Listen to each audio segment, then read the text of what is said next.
Astrid Épinay, en tant que rectrice, mais aussi en tant que professeure de droit européen, la question des relations avec l'Europe a toujours été au cœur de votre travail.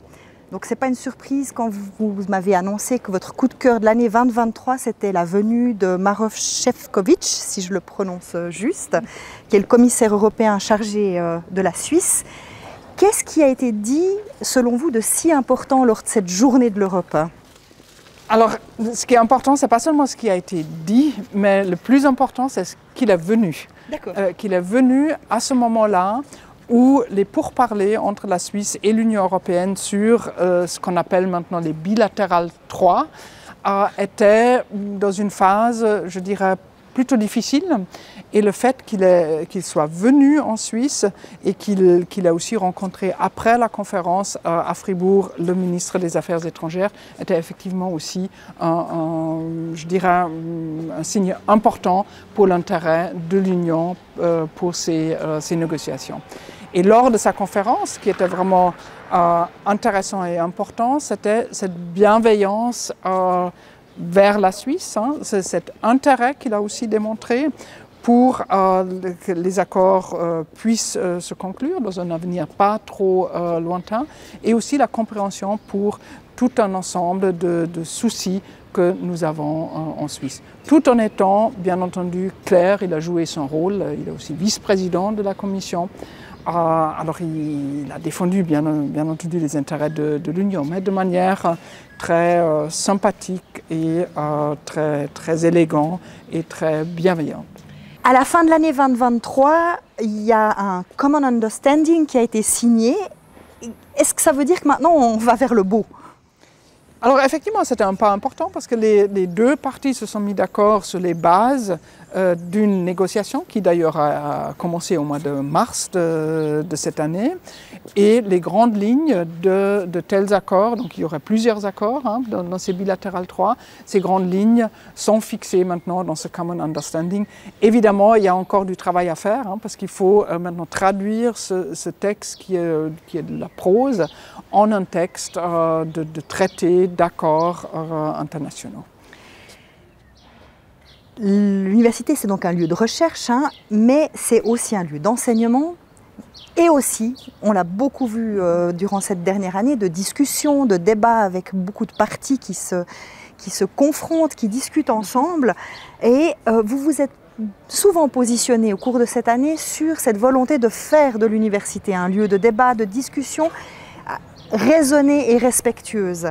Comment est-ce qu'on fait pour offrir ce lieu-là à la communauté universitaire? Enfin, c'est un défi perpétuel et qu'on n'a jamais totalement relevé, parce que c'est aussi une culture qu'il faut soigner au cours des ans. Ce qui me semble particulièrement important, c'est de bien voir le rôle des uns et des autres. Le rôle du rectorat, c'est effectivement de tout faire pour que cet espace de discussion ouverte, respectueuse, existe et soit effectivement garanti. Que tout le monde puisse s'exprimer, même des personnes dont on partage peut-être pas les opinions. Bien sûr, il faut respecter le cadre légal, ça c'est clair, mais au-delà de ça, que tout le monde puisse s'exprimer, que les étudiants et étudiantes, les autres membres de la communauté universitaire puissent aussi organiser des conférences. Ça, c'est un rôle du rectorat de garantir cela, ce qui n'est pas le rôle du rectorat, à mon sens, c'est de prendre position lui-même pour sur des questions politiques qui ne concernent pas l'université ou la place de la recherche. Donc, en ce sens-là, le rôle de l'université, c'est vraiment de permettre ce débat, de mettre à disposition des lieux pour les débats des opinions, mais évidemment tout d'abord le débat scientifique sur toutes sortes de questions qui se posent en sciences, mais aussi pour la société. Cette année 2023, pour vous, c'était un grand tournant parce que c'était la dernière de votre rôle de rectrice. Quel bilan vous tirez de ce temps passé à la tête de l'université ? Alors c'est difficile à répondre en 2 phrases ou même 3. Alors, je dirais tout d'abord que c'était des années extrêmement passionnantes et intéressantes, certes aussi un peu intensives, avec quelques défis à relever, mais j'ai beaucoup apprécié ce travail. J'ai énormément apprécié le contact avec les différentes personnes actives dans la au sein de la communauté universitaire et ai beaucoup appris aussi sur son fonctionnement. Et ce qui était important aussi pour moi, c'était de concevoir le travail au rectorat vraiment comme un travail d'équipe au sein du rectorat, bien entendu, rectorat élargi, mais aussi au sein de toute l'université. On est dans une époque où les choses changent très vite. Qu'est-ce qui a changé en 9 ans?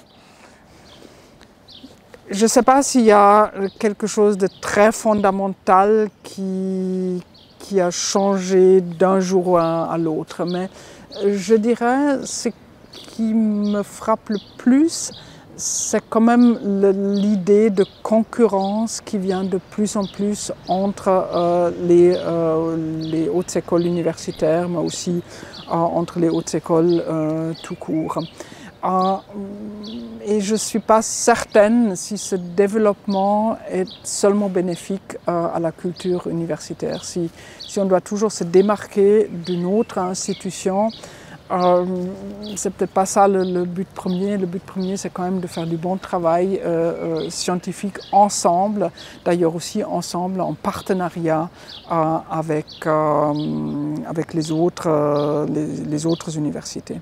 Ça, c'est pour le côté universitaire. Ce qui a évidemment changé autour des universités, qui les influence aussi l'université de Fribourg, c'est bien entendu quand même la situation mondiale. Nous vivons actuellement dans une période, dans une phase qui est quand même marquée par beaucoup d'insécurité, par beaucoup de risques pour la stabilité du système international. On a une multitude de crises et qui est couronnée entre guillemets par l'agression russe en Ukraine. Donc ça, c'est des développements qui m'inquiètent beaucoup, où l'université doit aussi prendre son rôle qui est justement de permettre de saisir les raisons pour ces différents conflits, ces crises, peut-être d'essayer aussi de faire des recherches pour savoir comment on peut en sortir, de mettre à disposition des espaces pour ces discussions-là. On a beaucoup parlé de défis, question plus difficile, la réussite dans laquelle vous êtes le plus fier? Enfin, tout d'abord, je dirais, il n'y a jamais une réussite où je pourrais dire « je suis fier » en la première personne. C'est toujours « nous ». Alors, ce qui était important pour l'université ces 9 dernières années, je pense, c'est tout d'abord les contacts avec le politique qui ont quand même beaucoup évolué ces 9 ans, ces 9 dernières années. Il y a eu le mandat aussi au Grand Conseil qui vraiment a beaucoup soutenu l'université. Et le deuxième aspect que je souhaiterais relever aussi en lien avec ceci, c'est le regroupement institutionnel de la formation à l'enseignement, qui était un grand dossier qui nous a occupé beaucoup, qui occupe d'ailleurs toujours la direction de l'université. Et justement, alors, quels sont les défis que vous avez laissés sur le bureau de votre successeur? Alors, je pense qu'il y a un grand défi, ce sont les bâtiments, au sens large du terme, donc la nouvelle construction qui est en principe prévue ici à côté de la Tour Henry pour la faculté de droit, mais aussi l'état des bâtiments sur le site de Pérol où il y a un certain nombre de rénovations qui sont à faire.